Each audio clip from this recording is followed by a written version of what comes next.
சவுக்கு சங்கருக்கு நடப்பது சரியா? இனிமேல் யூடியூப் சேனல்களில் யாரும் அரசியல் பேச முடியாதா? சென்னை உயர்நீதிமன்ற நீதிபதி சொன்னது என்ன என்பது குறித்து விரிவாக விவரிக்க இருக்கின்றது இன்றைய காணொளி.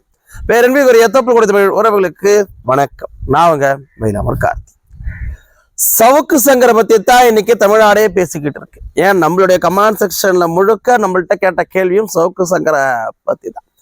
சவுக்கு சங்கர் கைது செய்யப்பட்டு அவர் சென்ற வாகனம் விபத்துக்குள்ளாகி அவர் கை உடைக்கப்பட்டு உதட்டுல வாயிலமெல்லாம் கூட காயம் ஏற்பட்டு ஜெயில சரியான மருத்துவ சிகிச்சை கிடைக்கலன்னு அவருடைய வழக்கறிஞர் மனு போட்டு அதுக்கப்புறம் கோர்ட்டுக்கு படியேறி மருத்துவமனைக்கு போய் வைத்தியம் பார்த்த கதை வரைக்கும் அத்தனை பேருக்கும் தெரியும். இந்த சூழ்நிலையில நேற்றைய தினம் சென்னை உயர்நீதிமன்ற நீதிபதி ஒரு பரபரப்பான கருத்தையும் ஒன்றை வெளியிட்டிருந்தார்.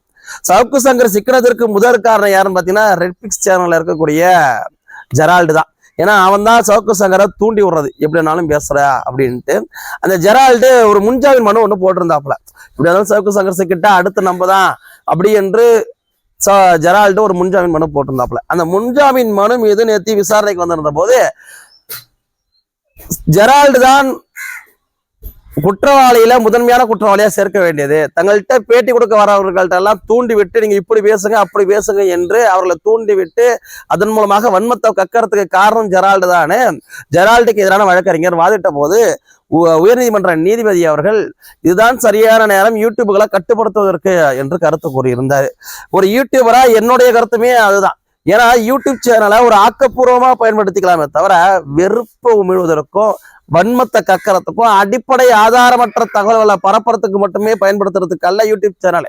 கேட்டா இது கருத்து சுதந்திரம்ன்றவானுங்க, ஊடக தர்மம்ன்றவானுங்க. ஊடக தர்மம் என்பது என்ன? உண்மையை ஓரளவுக்காக உண்மையை பேசணும் என்பதுதான் ஊடக தர்மம்.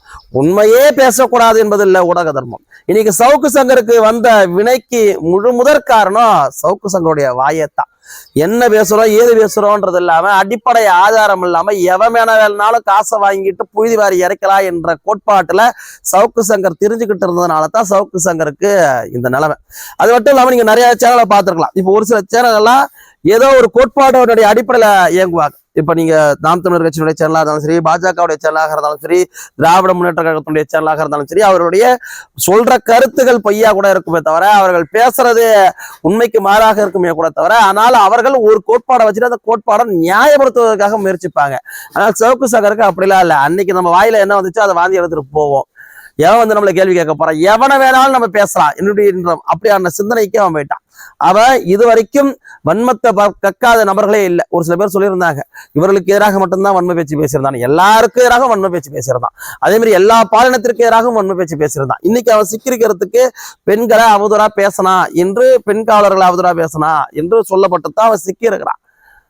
அப்படி அவன் பேசுற பேச்சுக்கு அவன் தண்டிக்கப்படணும்னா உண்மையாலுமே தண்டிக்கப்படணும் தான். காவல்துறையில இருக்கக்கூடிய பெண்மணிகளும் அவர்களுக்கும் உணர்வு இருக்கு, உயிர் இருக்கு, அவர்களுக்கும் வலி இருக்கு, வேதனையும் இருக்கு. அப்படி இருக்கின்ற போது அவர்களுக்கு கேட்க நாதி கிடையாது. அதனால அவர்கள் அந்த அடிப்படையில அவர்கள் மீது சவுக்கு சங்கர் மீது நடவடிக்கை எடுத்திருப்பது என்பது 100% சரிதான்.